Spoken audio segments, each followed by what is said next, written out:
Mr. Speaker, first let me thank the gentleman from Fort Worth and the gentlelady from the Virgin Islands for heading these special order hours. It is an honor that I had prior to them, and I'm sure that they see the importance of being able to spearhead topics that are important for today.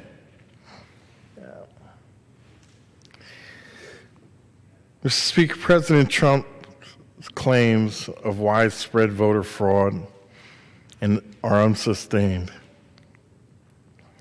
Officials in both parties have said that there is no evidence of large-scale voter fraud.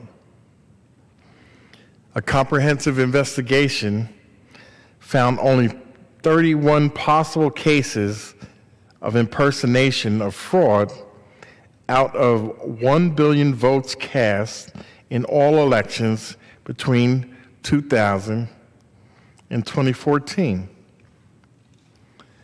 President Trump lost the popular vote by 2.8 million, and it looks like he's looking for an excuse. What's worse is that President Trump's unfounded claims will encourage Republicans to double down on their assault on voting rights. There is no significant evidence of fraud, but President Trump claims will be used to cover up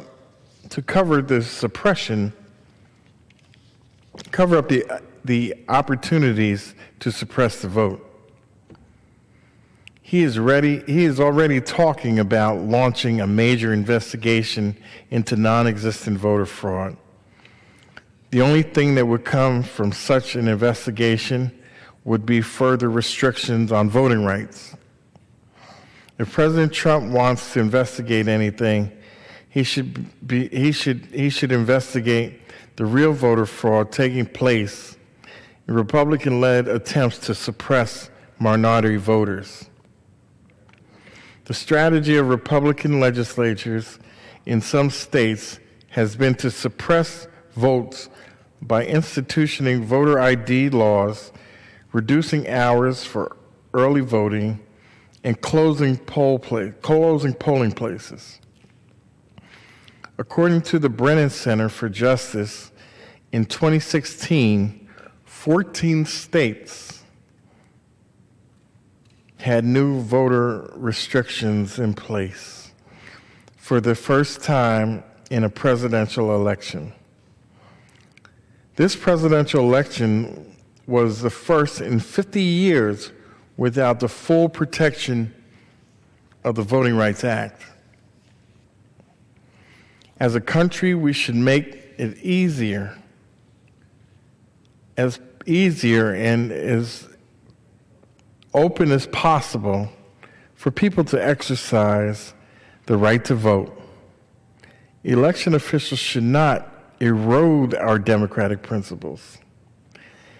They should make sure that every American citizen has an equal voice in the democratic process. Protecting every person's right to vote is essential to fully functioning democracy.